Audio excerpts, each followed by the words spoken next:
Oh, does it? We're talking about rentals, man. Are we? I thought we were talking about bars. Oh, never mind. Yeah, never mind. To be a bartender, you have to be. You You have have to. to be a workaholic, Yeah. and you have to not knowing what you're gonna make that night, and Yeah. you go in, and you're like, you know what? At least I know if I work and I Yeah. get my shit done, I'm gonna come out with something. It's such a core trait as It a is. broker. It is good money, but you just don't see the big picture. Mm-hmm. And really hard to find that substitute because you are used to walking out with cash. And Cash, yeah. yes, of course. Cash feels nice in hand. It does. Biggest fear of jumping into this industry is the unknown, and knowing that you're not gonna make money. No, you're not gonna make money. The core personality trait that is necessary for a real estate agent is that hustle and grind Yeah. with it. It's It's like a second job. It would be a great part-time job if it was possible to be one. This job is not really what you think it is. You have to do a lot of follow-ups and calls and all that other stuff. You're not gonna see it on Selling Sunset or on TV or anything like that. It's not easy. It's really not easy. Yeah. You have to give it your whole thing. Welcome to the House of Vesta, the #1 independent real estate team in Illinois.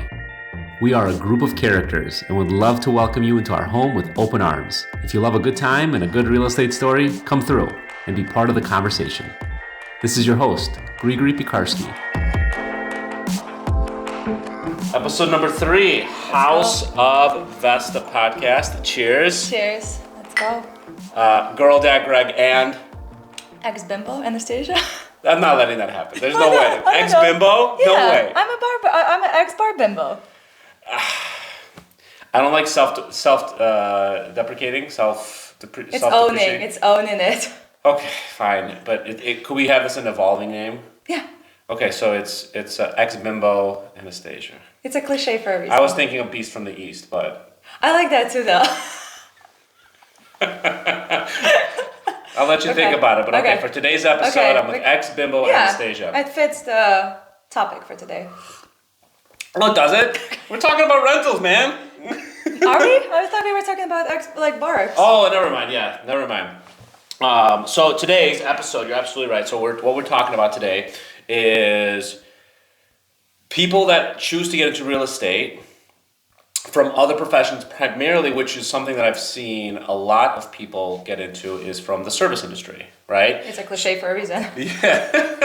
I have a lot of thoughts in my mind as to why it is such a easy transition, and easy is in quotation marks because this is not an easy job. it's really not. Either one is not an easy job, but so many people come from the service industry, either from bartending, hotel industry, right? Anything service related of where you just have to service people Yeah. and customers and a lot of assholes, right? That's true. And they get yelled at all the time. Yeah. And you have to figure out and how to deal with that. So let's kind of take a step back, get your let us know your journey of what you used to be, kind of what you used to do, and then kind of how you found your way into the real estate field. So I started bartending when I was 18. I just moved from Ukraine, and it was my first job in Chicago. And it stayed my last job and my only job for almost 8 years. I bounced around anywhere from suburbs to River North to Wrigley to everything. And to be honest, I owe a lot to this specific job because that's how I met people when I didn't know anyone, and that's how I built a network, and that's how, that was very important in my journey personally. And then I always kind of thought about switching to real estate. Why? I feel like it is a natural transition, as you said. You will know people who are part-time real estate agents, or you will know someone who started doing it and then stopped bartending. I wouldn't say that I knew any successful cases of someone who is yes, I used to make just as much money, and I make just as much money doing real estate as I did bartending, because typically you're not gonna get there right away. Well, actually, you will not get there right away. But I always kind of kept it in the back burner because bartending isn't a long game. It's hard to get to the next level. It's a misconception too. Typically, you won't make much more money, if more money at all, as a manager than being a bartender. So it's not even you're not thinking about that next step. I see. So you're saying like, your typical is like climb the corporate ladder Yeah, as a yeah, bartender. it doesn't like, it doesn't really know. you're basically like the gem of the crop when it comes to like, because everybody Exactly. wants to be the bartender, right? Exactly. If you're working in a bar. And you're getting tips. Right, Like exactly. you're not gonna get tips being the manager. So I know so many people who like got promoted, hated it, went back to bartending. So that's kind of like I was never considering that normal corporate ladder of like, okay, I'll be a shift leader and then I'll be a manager and then I'll be a general manager and then I'm gonna go corporate. It was never an option, especially once you get used to, having your more or less your own hours and more or less some freedom in that Yeah. regard. It's hard to step away and go work at the office. It just is. So how long were you a bartender for? Like 7 to 8 years probably. So like that's another thing that I've noticed a lot of is that it does keep people in the position for a long time because it is good money. And it's cash. hard. It's hard to get away from it. It's hard to get away. It's like you're a night owl, right? Yeah. For the most part, and it's once you're in that repetition and cycle, it's like it's so difficult to like I don't know, like be on the other side where it's like where people wake up early, go Yeah. to work, whatever, and it's like you're waking up late because you probably go to sleep at like 3-4 o'clock in the morning, right? That's if true. you're not going out Yeah. after your shift. No, that's true. That's true. Sometimes I would get home at like 6 o'clock in the morning, and then you have that awkward moment where your neighbor is going to work and you're like coming back. But yeah, as you said, it's really hard to find that substitute because you're used to walking out with money.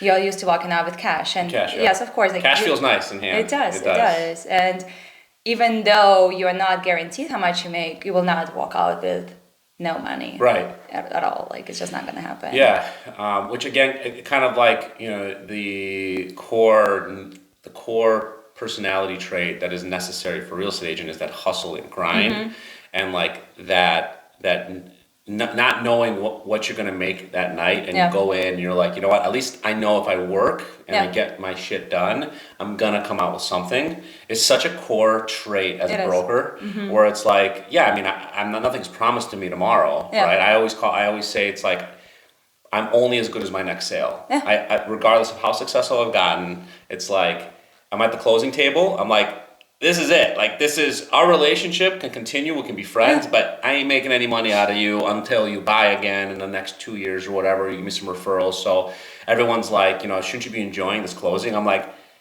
okay, so like my money here is set. I Yeah. have to go. I'm out. I'm on to the Yeah. next one, Yeah. right? So it's such a core personality trait where I think also it translates very, very nicely. It does. It definitely does. And then also, like working in the service industry, your one job is not to like serve drinks or serve food or anything. It's make sure that your people have a good time.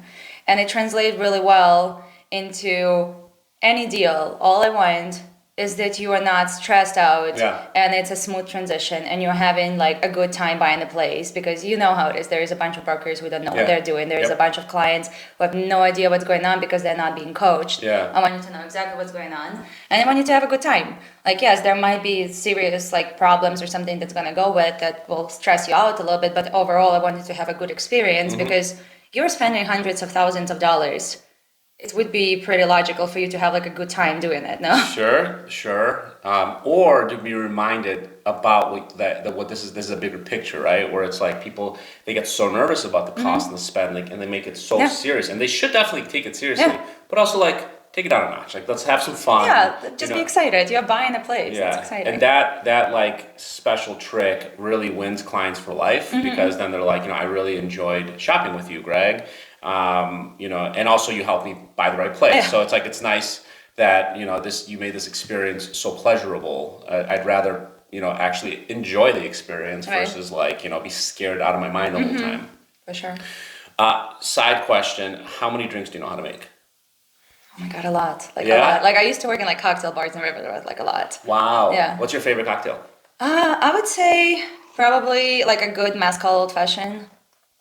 No shit. Uh-huh. Mezcal old fashioned. Yeah. I'm old fashioned. That's the drink of choice for me, regardless of where I go. But mezcal, it's like that smokiness. It like adds the whole new level to it. and just no bourbon, just No mezcal. bourbon, just mezcal. Yeah, when we went out to our company event, you're big on tequila. I am. That was that resulted in You swimming in the lake. You missed it. You missed it. I did. Well, I had a show to go It's to. all about team building. For me. I know, right? It is. If you don't jump in the lake, what kind of team do you have? So, anyways, back to the Yeah. topic at hand. All right, so you're bartending for 7 years. You're like deep in it. At 7 years, you're just marching to the rhythm of the bartending beat. Yeah. How did you snap out of it? Well, I started burning out a little bit towards maybe my last 2 years out of it. If y'all could see like our setup right here, I love it. It's a love it. It is a work in progress, a work of love. But my goodness, we have some things to learn. But I love it. This is great. Exactly. It's a But learning good process. people, good content. That's all that matters. Right. Continue. Sorry to. Yeah, back to the burnout. So probably last couple of years, I felt that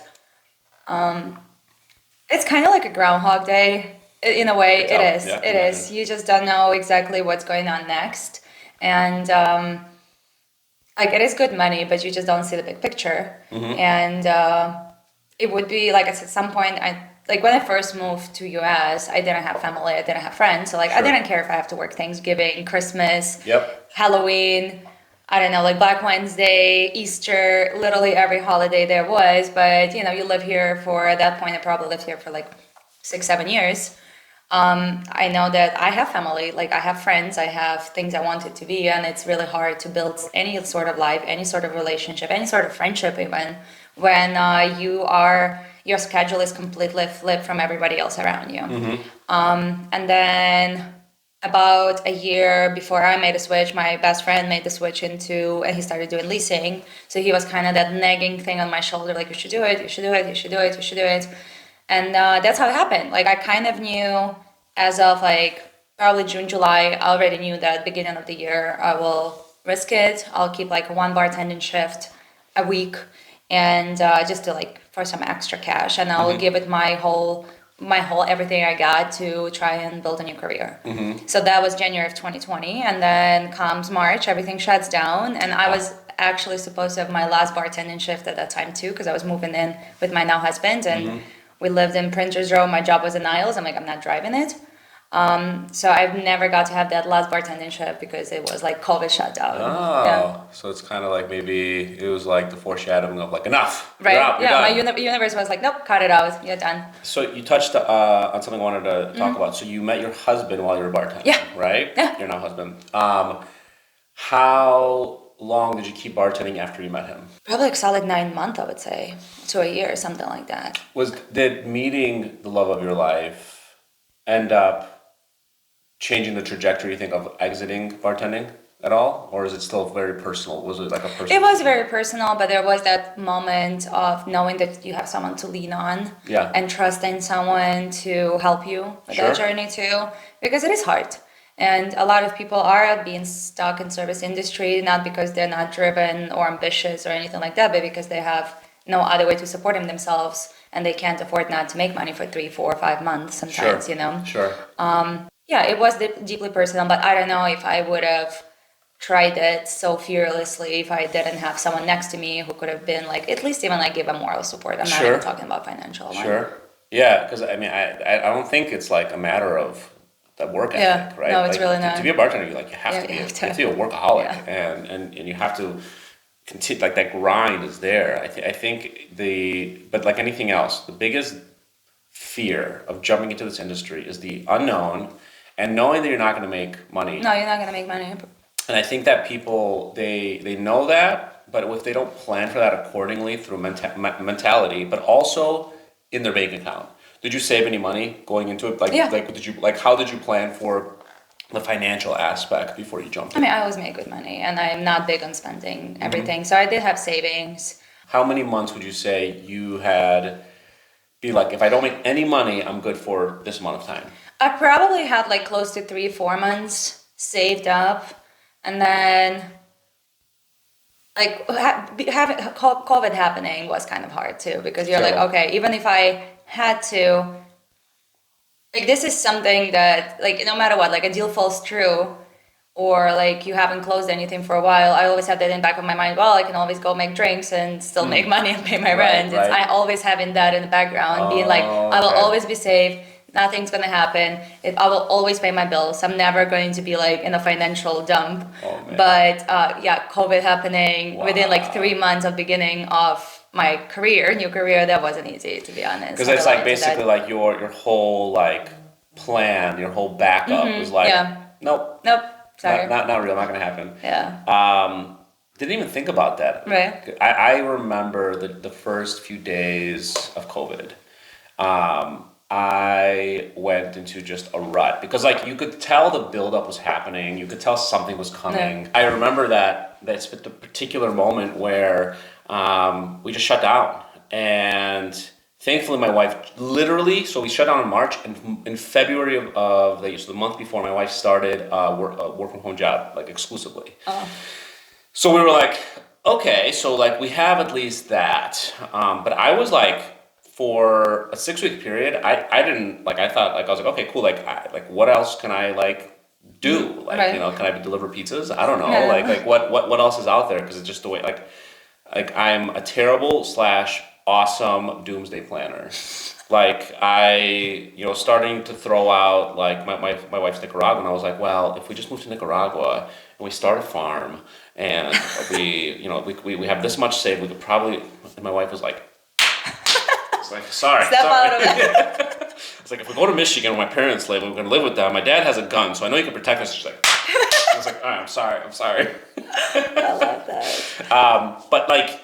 Yeah, like that was a terrifying time for everybody. It was a little bit, yeah. And I started with rentals, so I didn't start with sales for like Right. the first year. So I still was doing like showings and everything, but you could see that you're just working for nothing. Yeah. That nobody's really thinking about moving. People are just kind of like not knowing what's going on. It was like March, and then May is when everything started to pop off. Do you remember that? Like Yeah. Like May, you started to like run again, right? Kind of like that. Yeah, people started moving because it was clear that nobody, like, it's not going away anywhere. And then when you sit at home for 2 months, you suddenly start to realize you hate your roommate. Yeah, You yeah. hate not having space. You can't live without natural light. You want an outdoor space, and you actually don't have a place to even put a desk. Like how much I'm making now to how much I would be making at the bar. Right. Otherwise, I would be like, oh my God, I could have been working this Saturday. I could have walked out with like $700. No, it's like you wouldn't walked out with nothing, and you wouldn't even go anywhere because everything is shut down. It's so funny how life works like It that. is. It really is. Okay, so when you started in the rental, right, like how long did it take you from start to like where you're like, all right, like I'm making about the same amount of income as I was making as a bartender? Did that ever happen until you started here? Yeah. I started doing that probably in a year, honestly. Like Yeah. April of 2021, rentals were insane, and that was right when I got licensed as a broker, and Yeah. I had like a couple of friends looking. Yeah. And like that was the first time I saw like comparable income to about a year. to what I was bartending. Yeah. Which makes sense because the average like people so like 50% of people fall off the first 6 months of trying this business. An additional 50% fall off the next 6 months. The first year there's a 75% drop off. crazy. So but like after that first year, that's about when things start to like, the sunrise starts to happen Yeah. again. Yeah. Like I can do it. Yeah, and like, okay, cool. I got like, my clients. I got like some business going. Okay, cool. I got this. Like, you need about a year runway. Yeah. Okay, so you had 3 to 4 months income saved. So but you still should have been making a little bit of money, right? Yeah. Like, I mean, there's was still making, something Like, I was making a little bit. enough to like get by. Yeah. I wasn't like broke at any point. Yeah. Thanks God for rentals. I know just if I went in straight to sales Yeah. without going somewhere with like training or something, rely on somebody else to teach me, to take me in on a deal, to show me how it is, I would have struggled a lot more. Yeah. Did you keep any contacts from the people that you did meet while you were bartending to like then be like, hey, I'm in this real estate Oh, yeah. business now? Yeah, How'd for you do sure. that? Did you like Social media is big. social media? Social media is big, especially like, and it's something that I should have been better about, and something that I'm trying to kind of fix right now too. Not only did I quit bartending, also the world shutdown happened. So like there were people I haven't spoken to for a year or 2 years, but like I'll open Facebook first thing in the morning. I'll see who has a birthday. I'll message someone happy birthday. I'll see like, hey, what's up? What's going on? We'll chat a little bit. This is like something that I got in the habit of this year. So I kind of rekindled a lot of relationships that I had from bartending and everything. And Smart. just trying to catch up and even stopping by those old bars and saying hi, because it like the network is gold, and especially like I serve these people drinks for years. They love me, I love them. It's a very personal relationship. Like I have really close friends that I've made that way. I don't think I ever told you guys this, but the way that I actually in the beginning created my network, my like true core Chicago network, was I went out 4 nights a week for probably a good 2 years, and I would go out, from Wednesday onwards for the rest of the week, and then I would even join in on industry nights. So like I really got in with like the people in the industry, and like I got to become really good friends with them, and I was living that life, and I helped a lot of them find their places. But then they would, because they know hey, you gotta talk to this guy, you gotta talk to this guy, and I was doing rentals at the time too. So it's like that age group was like, the luxury downtown rental market. So like so then those people then eventually turned into buyers.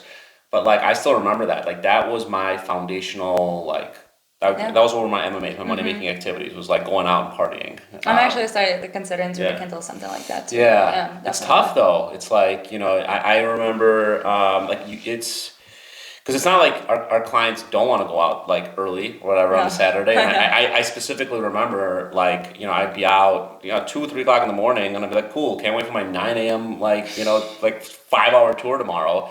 And I remember like a lot of brokers like saw me do that, then they try to, and then they just wouldn't show up to their meetings and appointments. I'm like, no, like you still gotta do both, dude. Yeah. Like you gotta have the fun and the work with it. Like it's like a second job. You have to be like, exactly, like you have to see it as a job. And I remember that like I went out with a purpose, right? Sometimes I didn't, right? Like sometimes I'm just gonna get nuts, but I'm gonna go jump in the lake today, but.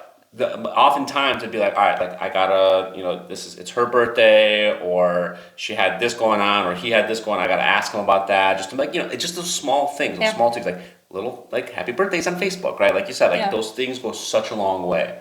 Yeah. I have a question I want to ask you. So how did you? Because I'm sure there's a lot of creeps, right? Yeah. And a lot of creeps like would then want to be like, cool, yeah, let's connect on Facebook and whatever. So like, who would you allow into your network? Oh, everyone. You can be there. Yeah, I have people who've been messaging me for like 3 years with no response. Yeah, I don't mind. You can be there. What do you mean? What are they messaging you? Like, hey, what's up?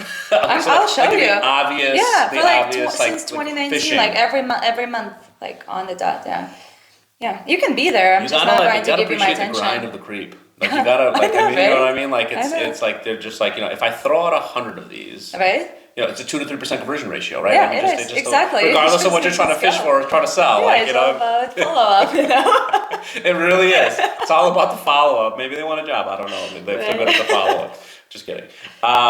So you're just kind of like, let me just cast the widest net. Yeah, I mean, like I truly don't care unless you're being like super disrespectful. Like I'll just kick you off of there, but you can be there. I don't mind. Yeah. It's like when I reach out, I'll try to like see who I know in person and who I like. That's who I'm personally going to reach out to. But I have like a bunch of Facebook friends, and like I'm not gonna say I have a lot of Instagram followers, but I do have a decent amount too. That I like don't know, or I probably, I don't know, wouldn't like hang out with them in person, but it's social media. That's what it's for, right? You get to be with someone like online. Just kind of be a personality and at least like get the message out.